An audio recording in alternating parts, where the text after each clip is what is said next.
Fábio. Olá, Cleiton, boa noite. Boa noite. Vamos dar mais um tempinho para o pessoal começar a entrar. E aí a gente Tá bom, começa. perfeito. Só queria saber se consegue ouvir bem e se tá tudo ok com a projeção. Sim, dá para ouvir bem e a projeção também tá nítida. Tá muito boa. Perfeito. Só mais alguns minutinhos e a gente já começa.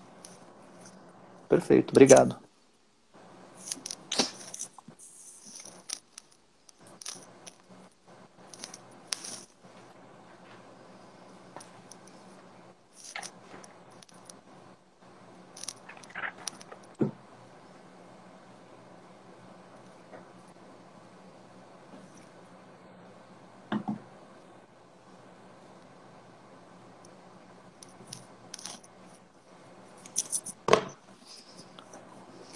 Bom, vamos lá. Pronto aí, professor? Tudo certo. Estou Então, sob vou comando começar de me vocês. apresentando, vou apresentar a nossa liga. Né? Para quem não me conhece, meu nome é Cleiton. Eu sou aluno do 9º período do curso de odontologia do SESMAC, aqui de Maceió, em Alagoas. E a nossa liga acadêmica de estomatologia e patologia oral, ela tem como finalidade, né, os 3 pilares da educação do ensino superior, que é a pesquisa, o ensino e a extensão. Né? E eu queria, através disso, explicitar, né, explicar que a nossa liga ela tem pesquisas, ela tem aulas teóricas e ela tem também aulas práticas que funcionam no SESMAC, sob a coordenação da professora Vanessa de Carla, e no Pan Salgadinho, sob a supervisão da professora Sônia Ferreira. Eu queria agradecer ao professor Fábio pela disponibilidade de trazer essa aula para a gente, nesse momento tão importante, né, que a gente está vivendo, uma aula muito importante, principalmente para os cirurgiões dentistas, né, essas evidências científicas relacionadas às manifestações orais da Covid-19 é muito importante, muito conveniente para a gente nesse momento. Eu quero lhe agradecer mais uma vez, obrigado. E em nome de toda a diretoria da Liga, né, a Ana Clara, a Thaís Cardoso, a Anderson Panara, a Letícia Queiroz, a Lidiane Feitosa, o Robson Pereira, a Natália Mirelli, o Ítalo Cavalcante e o Celso, eu quero agradecer imensamente às professoras, que são as coordenadoras da nossa liga, que é a professora Sônia Ferreira, a professora Vanessa de Carla, a vocês o nosso muito obrigado.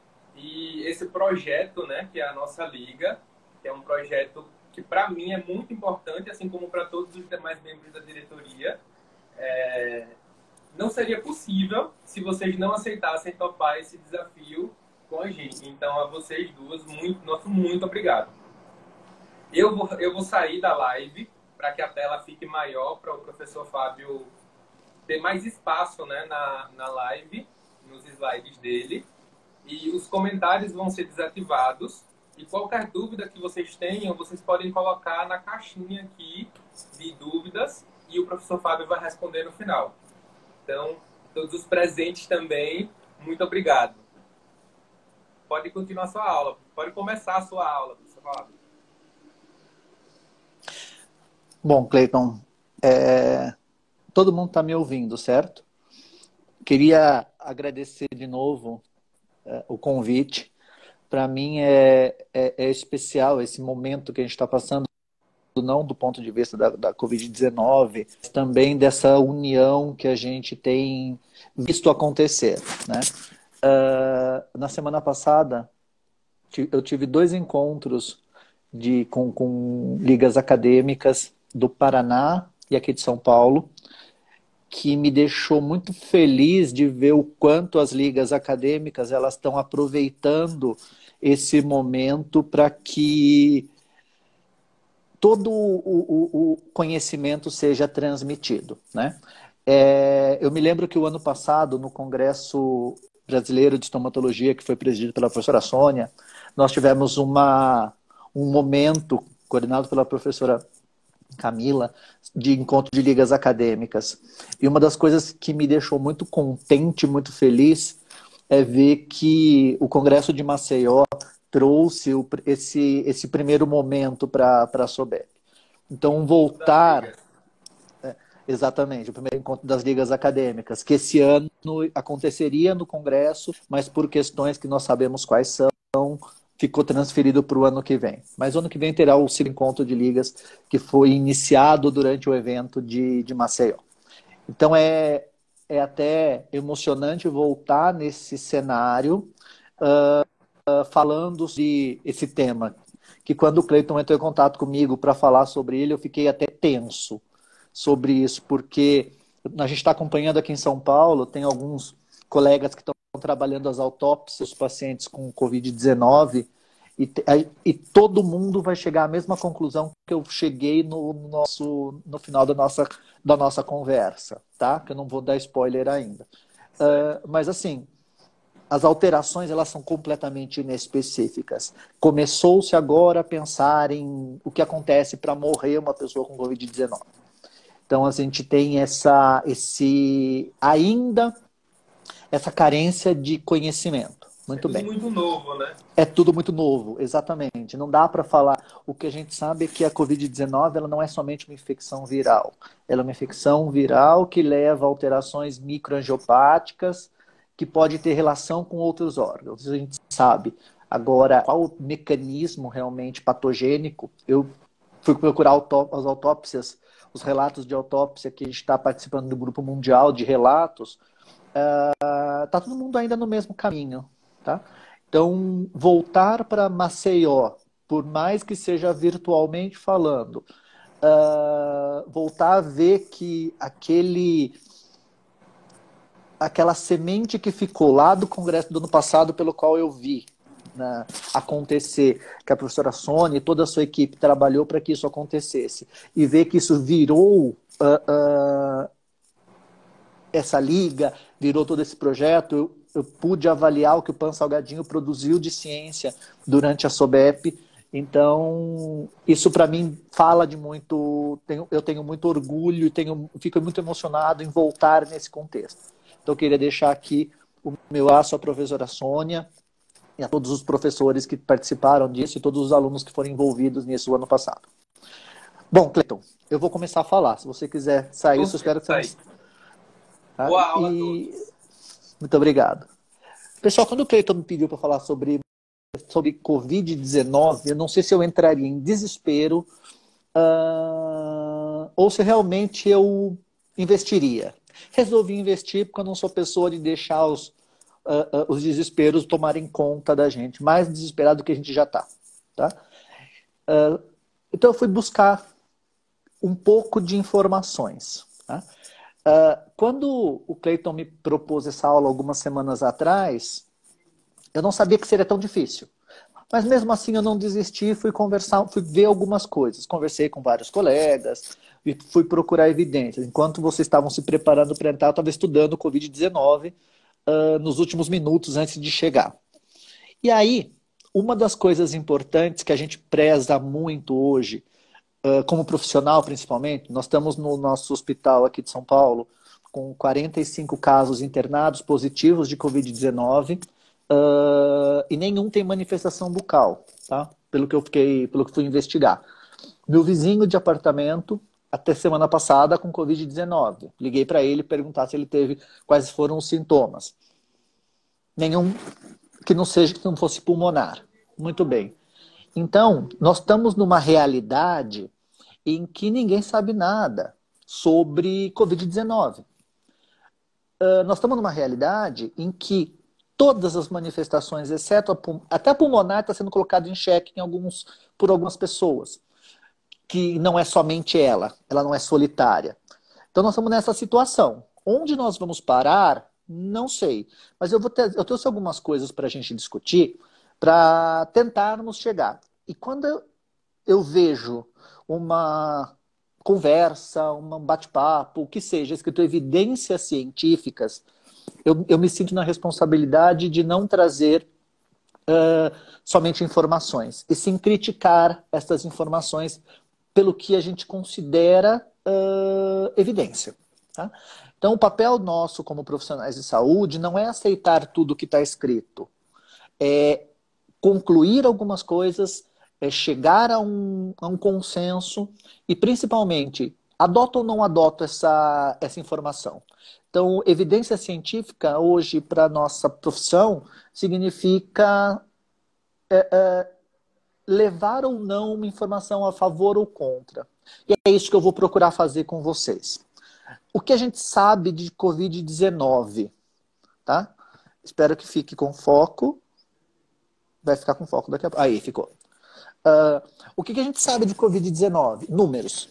É a única coisa que a gente sabe por enquanto. A gente sabe, isso é informação de hoje à tarde, tá? O de cima é do Johns Hopkins Hospital, que é a informação de hoje à tarde, e o que a gente sabe de baixo é a informação de ontem do site do Ministério da Saúde. O que a gente sabe do Johns Hopkins é que o Brasil está com 574 mil casos, na verdade. E o que a gente sabe do Ministério da Saúde é que a gente tem 29.300 casos mortos desde o começo. São as informações mais importantes que nós temos sobre coronavírus ou sobre a Covid-19. Cabe ressaltar que, como toda doença viral, a Covid-19 é causada por um vírus da família coronavírus, que já tem um longo histórico na nossa população. Principalmente o Covid que teve a epidemia lá no começo dos anos 2000, a febre do Oriente Médio, que é o MERS, que é um subtipo do Covid-19, e agora o novo SARS-CoV-2, que é uma variação daquele primeiro, lá do começo dos anos 2000, 2005, e agora uma nova epidemia. O que a gente sabe é que isso existe.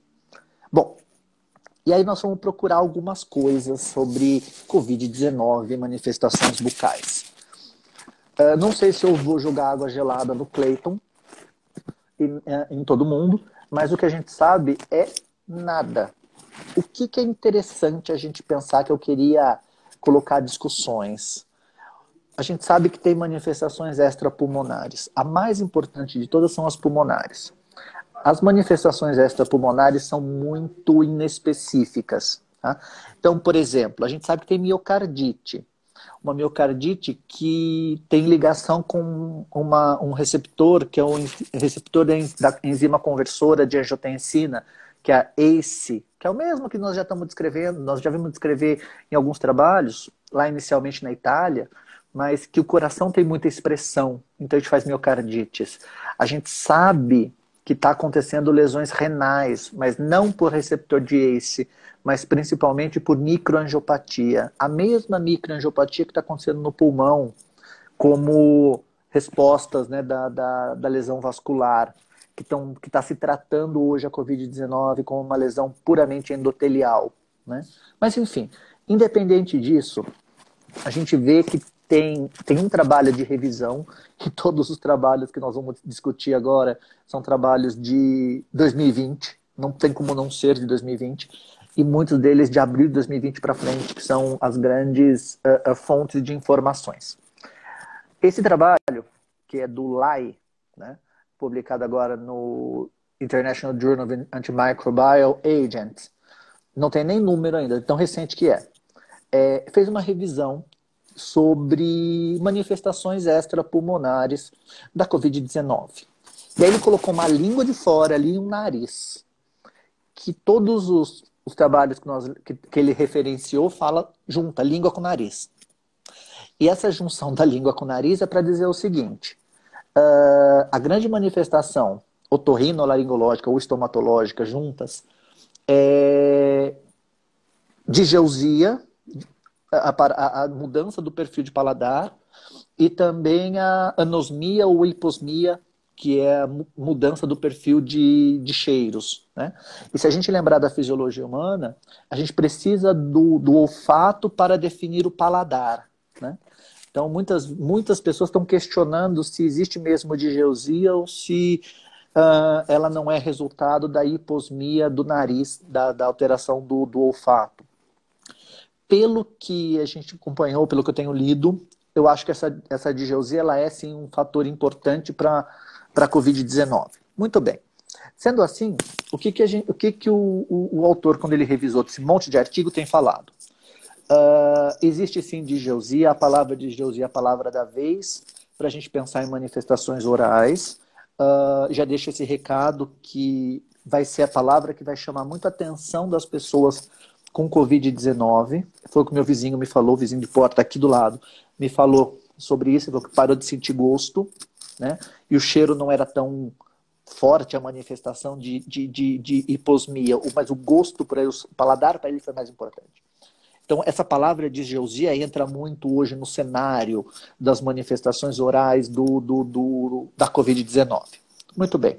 Só que aí, uma outra coisa interessante que esse autor faz, que eu achei razoável, é ele questionar, fala, mas toda a alteração de paladar está associada também com qualquer infecção viral. Então, influenza pode fazer isso. Isso é específico? Tá?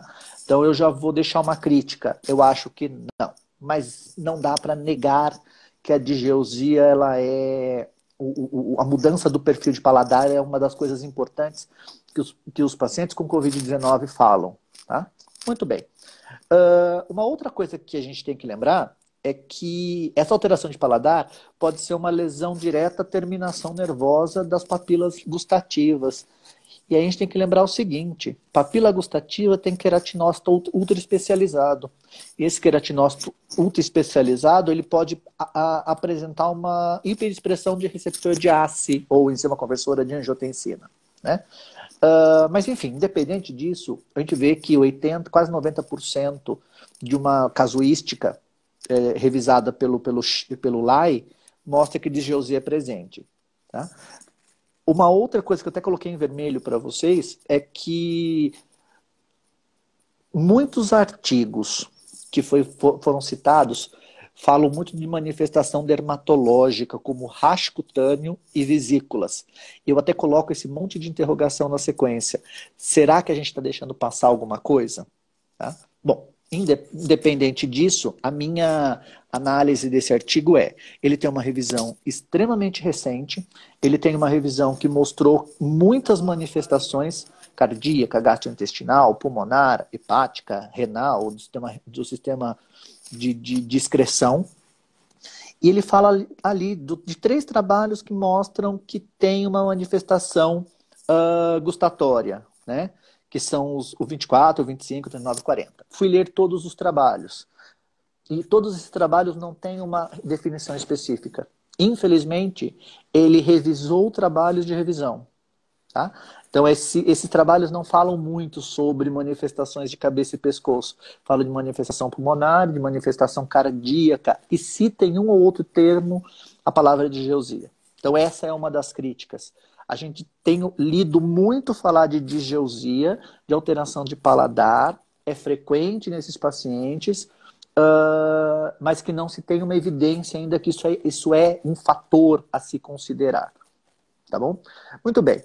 Então isso é interessante. Uma outra coisa interessante é que esses autores também falam de alterações hematológicas, como, por exemplo, uma linfopenia, que é comum a muitas infecções virais, uma trombocitopenia, né? Fazendo alteração do processo de coagulação primária. Só que eu não vi ninguém relatando ainda, ou descrevendo ou relatando sobre manifestações hemorrágicas, principalmente gengivais. Tá?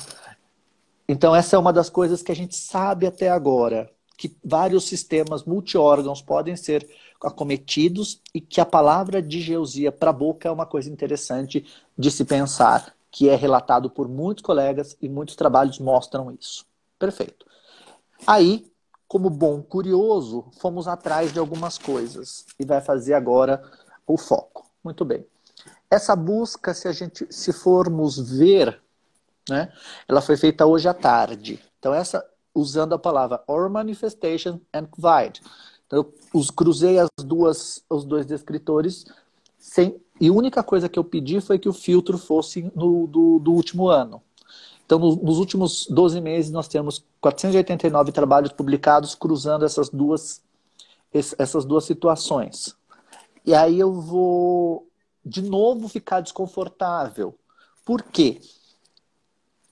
As 7 primeiras que estão, eu posso estender até a 10ª, as 10 primeiras que estão aí, nenhuma fala de manifestação oral. Fala das manifestações. E citam digeusia, citam anosmia, mas citam a palavra digeusia, mas não falam especificamente. Muito bem. Fui ler um por um e me chamou a atenção o primeiro. O primeiro que é uma revisão sistemática ou compreensiva das manifestações do novo coronavírus, uma pandemia global. Um título bastante condizente. E aí esse trabalho que está aí no primeiro, de novo, o único lugar que ele cita, quem for ler, está na tabela número 6, numa das últimas folhas, mostrando que a gente tem alteração neurológica, e eles sugerem que a alteração neurológica leve a essa digeusia, né? E falam também que existe essa digeusia em 83,38% dos casos. Eu comecei a considerar a digeusia como um fenômeno importante para a Covid-19. Tá? Essa é uma das críticas que eu tenho a fazer nessa busca. Tá? E a outra crítica é: temos esses relatos, mas que nenhum é específico para o que a gente precisa saber sobre Covid-19. Bom, como eu tinha que responder ao Clayton sobre sobre esse tema, evidência científica, eu vou buscar mais evidência. Vamos investigar, então, o que este grupo, conduzido por o Dr. Abdul e os seus colaboradores, fizeram. Esse trabalho é de agora também, está na Journal of Advanced Medical and Dental Science Research. Esse trabalho mostra oral COVID-19, oral manifestations of COVID-19. Será que nós temos um sintoma introdutório? Aí, para mim, esse artigo ele foi completamente inespecífico, mas eu não tirei o mérito do autor. Tá? Ele também está no mesmo momento que a gente, sem saber muita coisa. O que esse grupo escreveu? Né? Foi uma revisão também, mostrando que nos estágios iniciais da Covid-19, quando os pacientes têm febre, tem o início da insuficiência respiratória, existem alterações faciais de pele da face escuras ou róseas, né? Purple and black. Muito bem. Os lábios ficam inchados, ficam edemaciados e escuros. Não li nada mais sobre isso. Foi a única referência em 2020 que falou de alteração de mucosa labial ou da derme do lábio. Tá? E a língua que ela fica mais marcada, né? Crenada, enfim.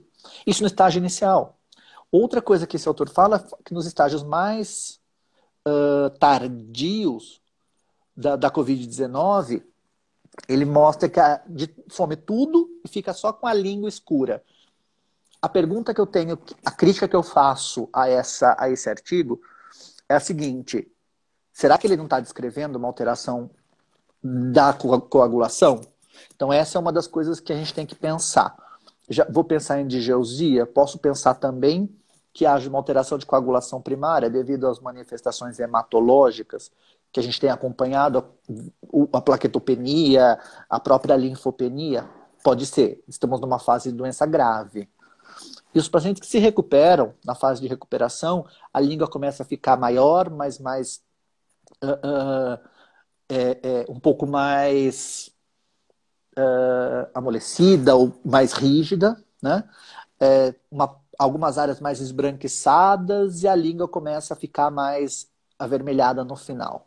Então, eu tenho um evento que começou na face, nos lábios e no final, mais tardio, na língua.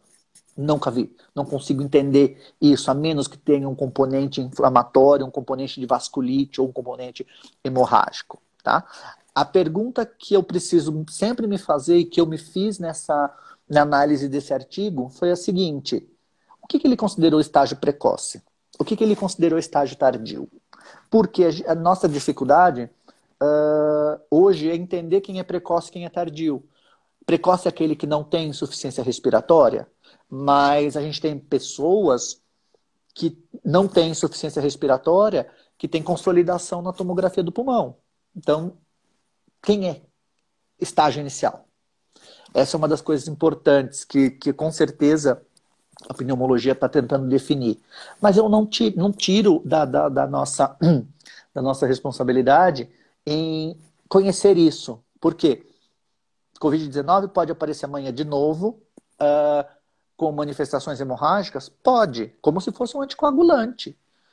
Essa manifestação de língua, Dark Purple Tongue, por exemplo, da língua púrpura, ou rosa, ou roxa, pode ser secundário a algum anticoagulante? Tem um grupo aqui de São Paulo que está usando heparina, com bons resultados para a Covid-19. Será que não pode ser por heparina? Então essa é uma das situações que a gente tem que questionar da questão das lesões. Não desconsidero, pelo contrário. Mas nós temos que ter um pouco de parcimônia nessa colocação. E aí ele termina com a coisa mais fantástica que tem, que é aquilo que eu nem gosto de ler às vezes. Eu copiei igual. Novos estudos são necessários para investigar a capacidade diagnóstica da Covid-19 na saliva e nas manifestações precoces da Covid-19. Uma outra coisa que eu precisava lembrar é que muitos trabalhos falam de saliva, todos, carta ao editor, todos falando editoriais, todos falando de revisão. Então, assim, estão começando a pensar em saliva como método de diagnóstico. Mas manifestação oral, a gente se mantém ainda numa escuridão. Mas já não custa pensar que pode fazer a digeusia, que é o fenômeno mais evidente para mim, pelos artigos que nós avaliamos para trazer evidências, e também agora as alterações de cor da mucosa como resposta ou ao Covid, primário ao Covid, ou também alterações também da coagulação. Muito bem. Muito bem. Não quis parar com isso. Eu quero coisa palpável. Quero entender mais. Infecção viral tem N alterações. Então, um grupo aí que o foco vai aparecer, eu tenho certeza. Esse grupo da Aline Desotto, de Nice, na França, deu um nome bonito para o artigo. Não é nem um artigo, é uma carta, uma letter to the editor. Deu um nome bonito. Oral Manifestation of COVID-19 as an Inaugural Symptoms. Gostei desse título. Vou ler o trabalho. É um caso. Um caso que ela... Aí começou a ficar palpável. Comecei a ver coisa palpável. Por que comecei a ver coisa palpável? Porque a descrição do caso ela é interessante. Uma mulher de 45 anos começou com uma úlcera irregular na parte dorsal da língua, com histórico de 24 horas de evolução, e teve diagnóstico de Covid-19. O mais interessante é que 10 dias depois da lesão, reparou. Houve reparação e não teve cicatriz. Isso, para mim, é muito favorável com algumas infecções virais. Já vi isso acontecer em algumas outras infecções virais, né? Então, tá mais palpável. Histórico de herpes, pelo que o artigo falou, não tinha, né? E aí começou desse jeito, como toda infecção viral começa. E tem o diagnóstico de Covid. Ficou mais palpável, ficou mais fácil de entender essa manifestação. Considerei interessante. Até já mandei mensagem para o nosso grupo do hospital dizendo: vamos trabalhar com a possibilidade de fazer infecção viral. Então vamos trabalhar com lesões de infecção viral. Vamos trabalhar com úlcera. Começamos a investigar isso nos últimos dias. O que é interessante?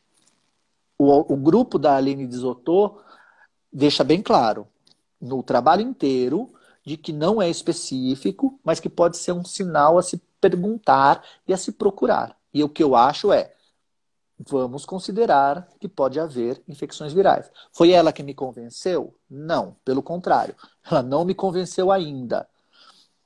Convenceu-me olhar um outro trabalho, agora do grupo espanhol, que, se não me engano, deve ter sido o primeiro a manifestar isso, que colocou as lesões vesículo-bolhosas como lesões associadas à Covid-19 pelo SARS-CoV-2.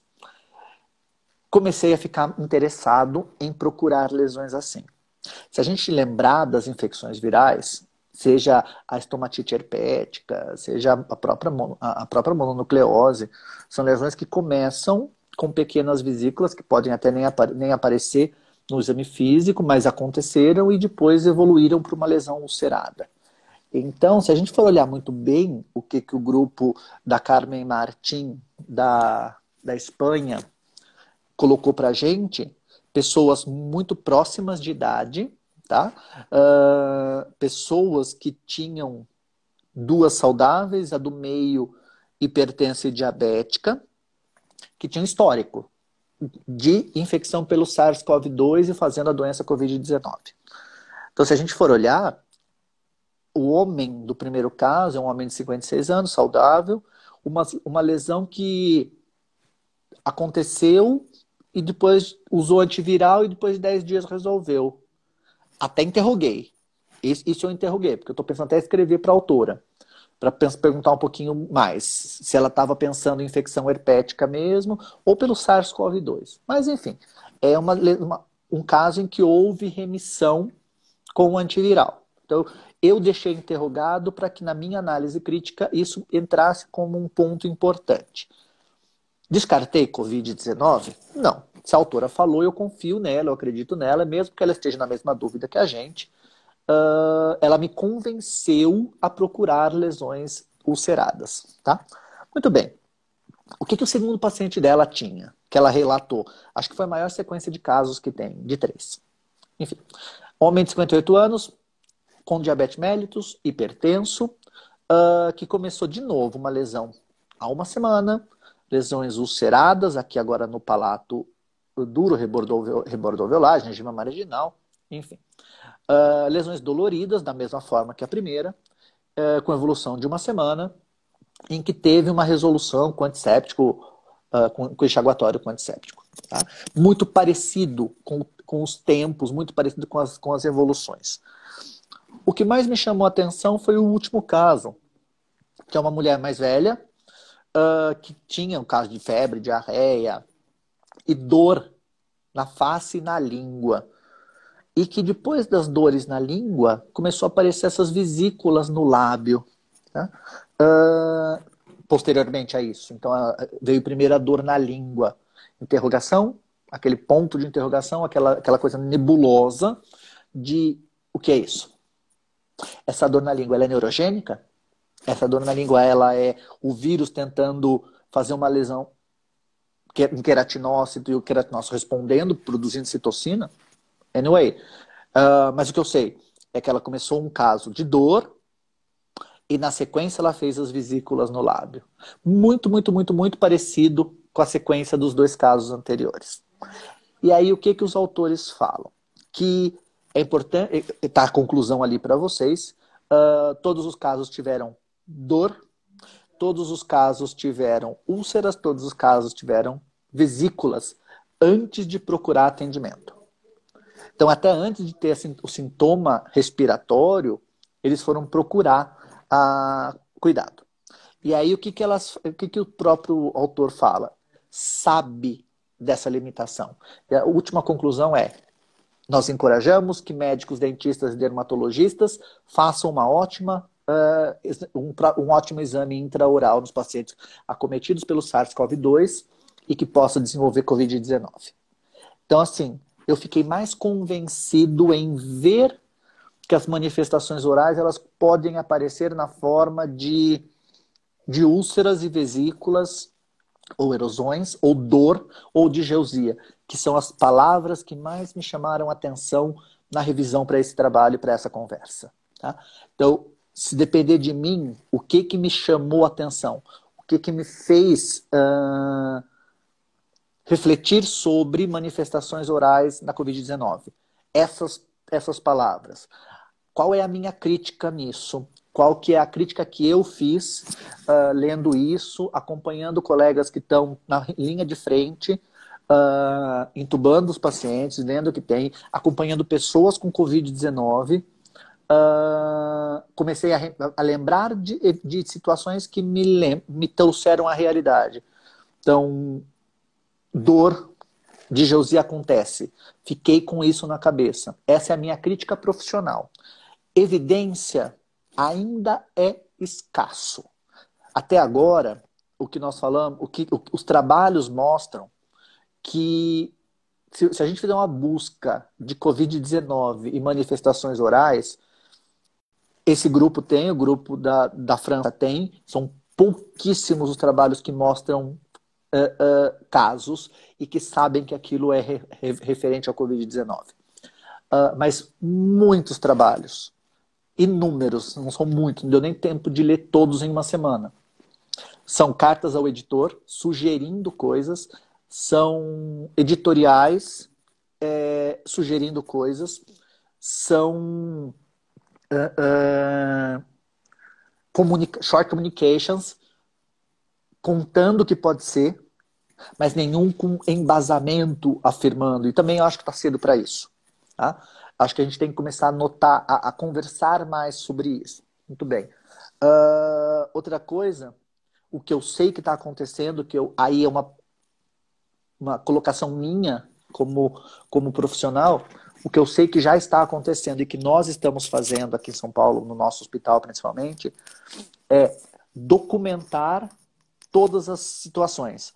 Então, interconsulta da UTI com Covid-19 é documentado e é guardado o resultado dos exames. Principalmente do hemograma, que é um dos exames mais que refletem hematologicamente o que está acontecendo. Tá? E principalmente essas queixas indiretas relacionadas ao Covid-19. Ainda não dá para a gente saber se aquela lesão ela é primária ou não, por tudo que está acontecendo. Eu acho que ainda é prematuro assumirmos que ulceração é isso, ulceração é aquilo, que digeusia é isso, digeusia é aquilo. Entramos num conflito com o otorrino semana passada sobre isso, em que o otorrino acha que é de cima e nós achamos que é de baixo. O otorrino acha que vem do nariz e eu acho que vem da boca. Não vamos chegar em lugar nenhum. Então, assim, as evidências estão mostrando que existe sim uma relação. Agora, o quanto essa relação é fiel ainda está descartado. Não dá para saber ainda. Né? E uma outra situação que eu achei interessante, que aí eu cheguei numa conclusão que as pessoas estão realmente publicando para informar. Que a hora que isso aqui tudo entrar em momentos de análises críticas, a gente vai ver que muita coisa vai mudar.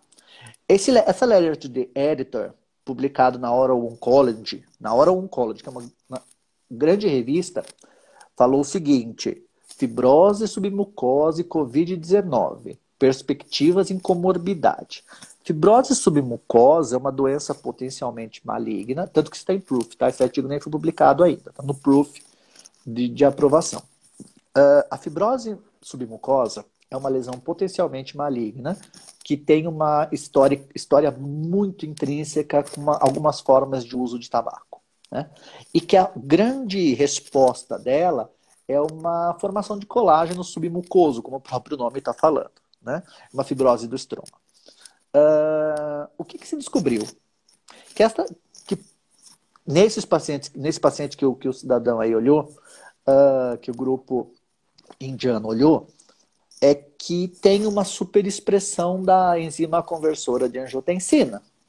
E aí fala em enzima conversora de angiotensina e Covid-19, parece que se abre o mundo, que o portal magnético se abre. O que o autor fala?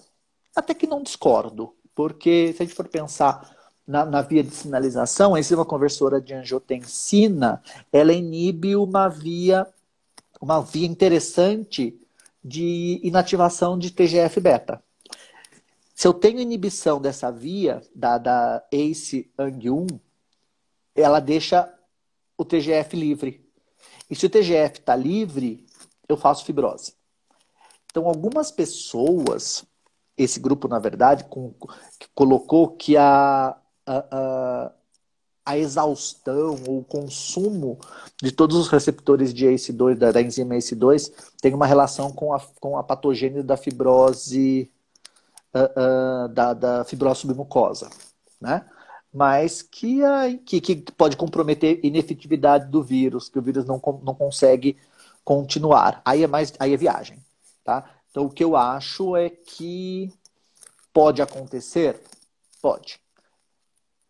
Existe suporte para isso? Não coloco a minha mão no fogo. pelo que está escrito aqui, eu entendo a fisiopatologia, mas eu não consigo entender a interação onde existe um papel de inativação do vírus a partir do TGF-beta. Tá? Então, o que a gente tem que pensar, já que o Cleiton me pediu para falar um pouquinho, o que eu queria saber de hoje sobre Covid-19 e as manifestações bucais.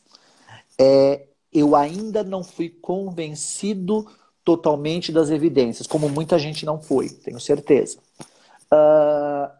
As referências hoje e os trabalhos, eles estão especulativos, que é o que, afinal das contas, se a gente for ver, não dá para não ser especulativo. Uma pandemia que começou a ter reflexo há menos de 6 meses, nós chegamos nessa situação do mundo a ponto de morar em São Paulo é ter um avião na sua cabeça, em cima da sua cabeça a cada minuto.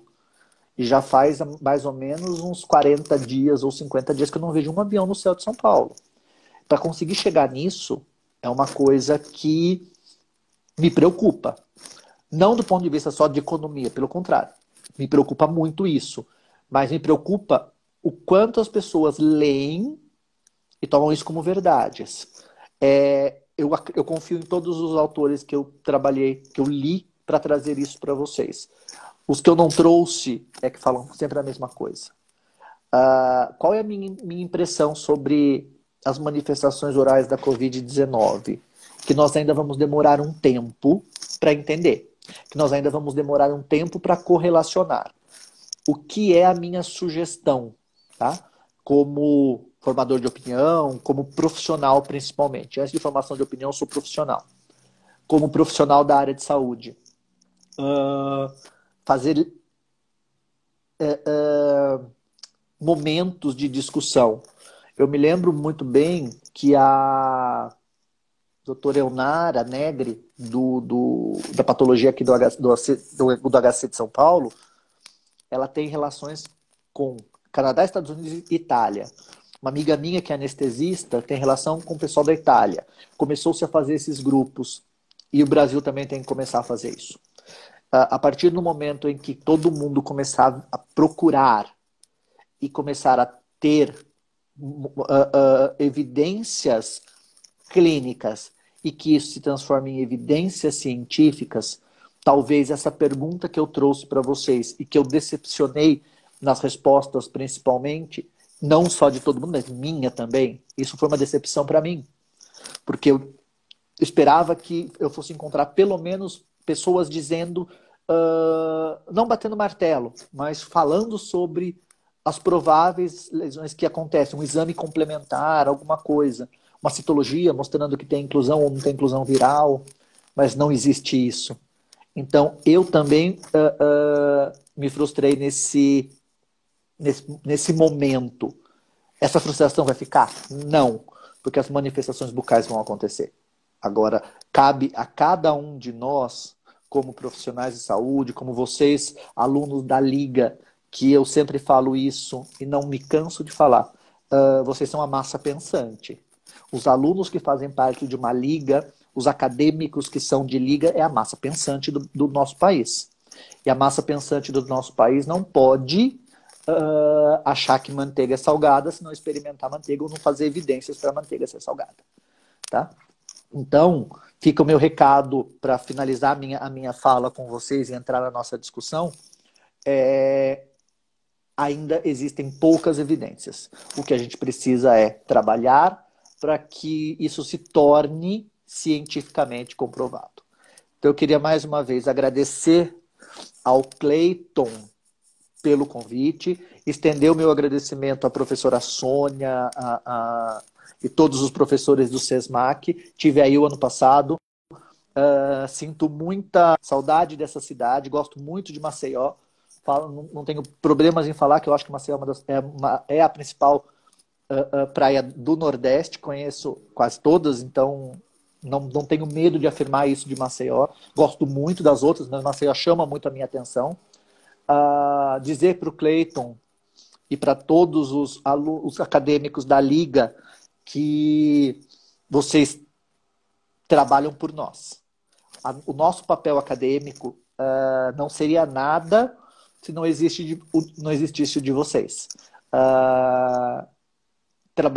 Pensar em ligas acadêmicas, para mim, é uma dos motivos de eu manter a minha função docente, a minha função de formador de pessoas, tá? Então, Cleiton, para você e para todos os acadêmicos ligantes, o futuro vai depender de vocês. Então, não só na estomatologia, não só na patologia, óbvio que eu vou puxar a sardinha para o meu lado. A professora Sônia está aí, eu me emociono cada vez que eu vejo a professora Sônia, porque cada vez que eu vejo a professora Sônia, eu olho na minha tela do meu escritório, que tem um marcador de páginas feito pela SOBEP do ano passado, né? Então, a professora Vanessa de Carla está aí. Diga.